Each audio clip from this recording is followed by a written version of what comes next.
Welcome to the War Academy channel. Today we bring back an interview to a veteran of the Second World War, being today's one, that of the German pilot Jorg Czypionka, who is the last German pilot to use a Me-262 as a night fighter, who is still alive. This interview is in addition to many that we have already done, such as the one we did with the German Panzer Ace autocarriers, or the American pilot Anthony Peter Burrs. These have been possible thanks to the historian Jose Antonio Marquez Periano, who has been able to provide us with all these answers, because he has had direct contact with them.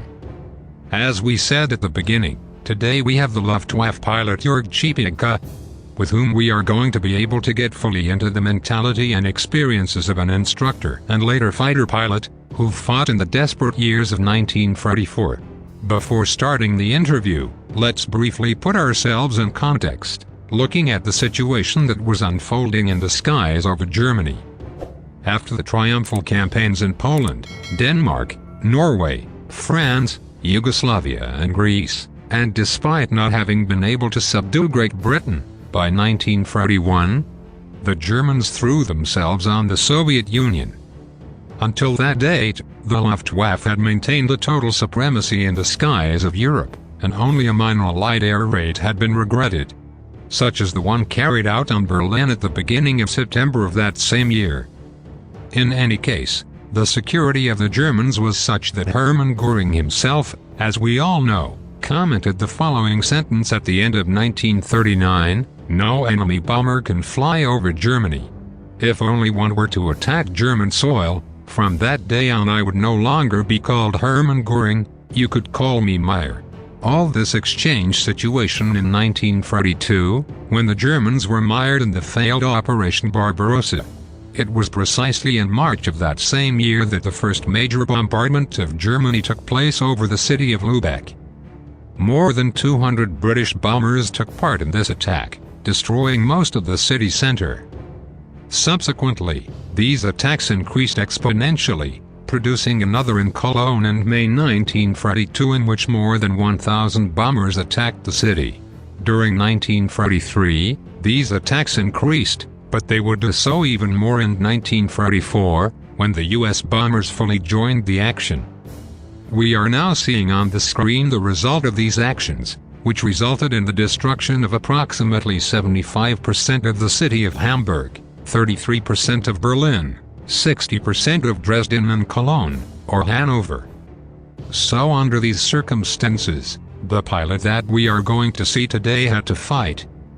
That said, let's go to the first question. 1. Since he was an instructor for fighter pilots from 1940 to 1944, when he had to go into combat due to the necessities of war, do you consider that the Luftwaffe was the best air force at the time? There is no doubt that our pilots were better prepared than the French, Polish or Russian pilots. Some models of our fighters were excellent, but the enemy was not far behind, building fabulous aircraft throughout the conflict. It is difficult to say who was better or worse, but what I can say is that our pilots received the best possible instruction. As the war progressed, this training was shortened, causing greater mortality among Luftwaffe pilots, and although I cannot confirm it, I suppose that was the case in the rest of the belligerent powers. 2. When did the war turn in the skies, and Germany lost its aerial dominance?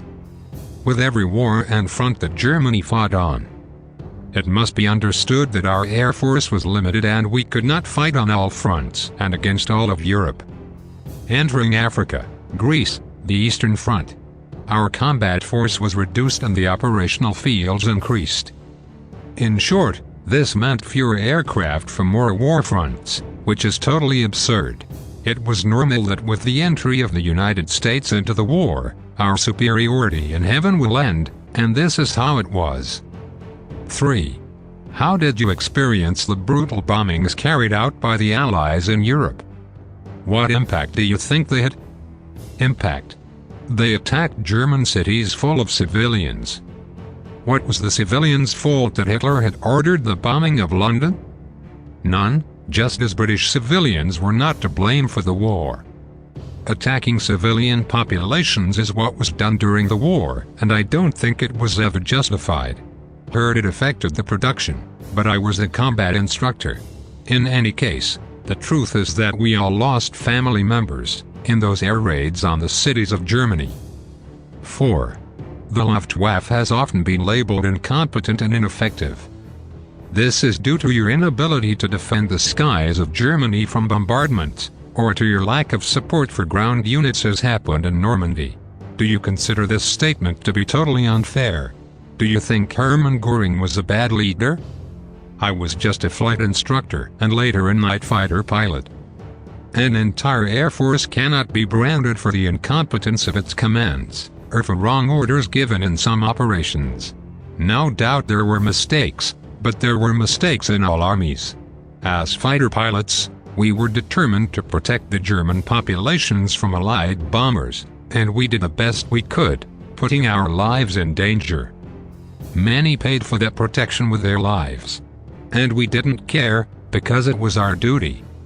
Hermann Göring was not the Führer. I was just an officer and a fighter pilot, and did not have a global view of all Luftwaffe operations. But what I do remember well is that jokes were made about Göring and his lack of leadership. 5. How was your incorporation into the fighting in 1944? The necessity of the war caused me to leave my position as a flight instructor, to become part of a night fighter group based in Jutborg. The unit's objective was to shoot down British Mosquito bombers using the Bf-109. It was a practically impossible job. We barely managed to kill a couple of mosquitoes in many months. The wild SA techniques required a different aircraft. That's when the Me-262 appeared. 6. What was your experience piloting a Me-262? Extraordinary. That plane was the future, and time showed that I was not wrong. The Me-262 was an extraordinary interceptor and was capable of outscoring any enemy fighter or bomber by several kilometers per hour, including the virtually invincible British Mosquitoes. 7. Do you think this model gave Germany a big advantage, or had no impact under the circumstances? It was an extraordinary night fighter, and we had a lot of successes, mainly our commander, Welder.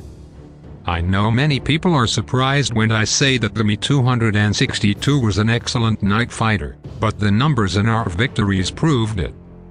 We went from not shooting down any mosquitoes in months, to shooting down one or more in each combat sortie. But due to the situation we found ourselves in 1945, I had no influence on the final outcome of the war. Well, once the interview is over, in which the pilot Czypionka has told us about his experience of those years, let's go on to look at the real impact of these actions in summary. The main objective that the Allies had when they bombed these cities, or at least that was the justification they gave, was that of reducing German morale in order to provoke their surrender. Another objective was to damage their industry as much as possible, so that their military production would drop. Although, despite the great destruction they generated, neither of these two objectives was achieved, it did serve to fix most of the Luftwaffe in this defense task, which prevented them from providing support in other sectors to the ground troops, mainly those on the Eastern Front.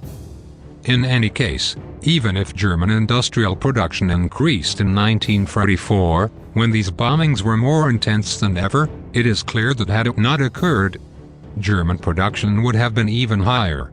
In any case, what do you think? Do you think that the German pilots could do something to stop this avalanche that came over them? Do you think these air raids could have been dealt with other strategies or weapons? I'll leave you in the description the book by Jose Antonio, Eagles of the Luftwaffe, in which you can find more biographies of war veterans, and also other programs in which we have interviewed some of them. This is it. Subscribe and give support to this channel if you like this program, and see you in the next one. See you soon.